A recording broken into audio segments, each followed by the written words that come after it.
you've been all my life. Baby, this is sin. The way you look in that light. Après le modèle 125 et le modèle 350, le Piaggio X10-500 vient compléter l'offre du constructeur italien sur le segment GT haut de gamme. Visuellement, cette version reste identique à ses petits frères, avec un design largement inspiré de l'automobile et des dimensions particulièrement généreuses. Pourtant, en y regardant de plus près, on s'aperçoit que le diamètre de fourche passe de 35 à 41 mm et que le train arrière est ici confié à un mono-amortisseur horizontal réglable électriquement depuis le tablier. Le monocylindre 4 temps de 41 chevaux qui équipe ce Piaggio est directement issu du MP3 500. La cartographie est légèrement remaniée pour s'adapter aux nouvelles contraintes du véhicule. Plus volumineux, ce bloc moteur réduit quelque peu la capacité d'emport du coffre qui accepte tout de même un casque intégral plus un demi-jet. Vous pourrez également compter sur un vide-poche et une boîte à gants pour ranger vos affaires personnelles. Bonne nouvelle, les repose-pieds passagers s'élargissent afin d'éviter le contact des mollets contre les arêtes du carénage. Le tableau de bord du X10 est toujours aussi luxueux et exhaustif, d'autant qu'il peut désormais être couplé au nouveau système de télémétrie embarqué imaginé par Piaggio.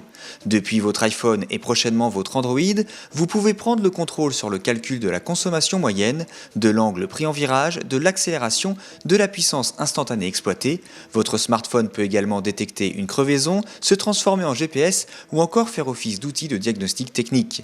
Le côté high-tech du Piaggio ne s'arrête pas là puisqu'il reprend également le système d'antipatinage ASR adopté sur les modèles 125 et 350. Dès qu'une perte d'adhérence est détectée, l'électronique réduit le couple moteur en agissant sur l'avance à l'allumage puis sur l'injection. Le système ASR utilise d'ailleurs les capteurs du système de freinage ABS, un ABS à 3 voies discret et efficace combiné au couplage avant-arrière au levier droit. On reprochera d'ailleurs un écartement trop prononcé des leviers qui peut s'avérer fatigant à la longue.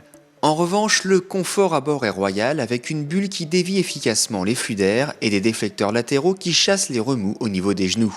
L'espace pour les jambes est généreux et le pilote peut opter pour une conduite pied à plat ou vers l'avant. Malgré ses 224 kg à sec, le plus gros des X10 allie avec brio stabilité et agilité. La monte pneumatique manque parfois de précision sur route sèche, mais elle offre un bon compromis lorsque la pluie s'invite à la fête. Au démarrage, le monocylindre à double allumage se manifeste par de légères vibrations et quelques cognements avant de démontrer une belle souplesse passé les 3000 tours minute. Par rapport au 350, les accélérations ne surprennent guère, mais les reprises au-delà des 100 km/h sont clairement à l'avantage du modèle 500. Un avantage que ce dernier saura mettre à profit sur longue distance, car pour un usage essentiellement urbain, le choix entre les deux gros bras de la gamme X10 se révélera plus délicat.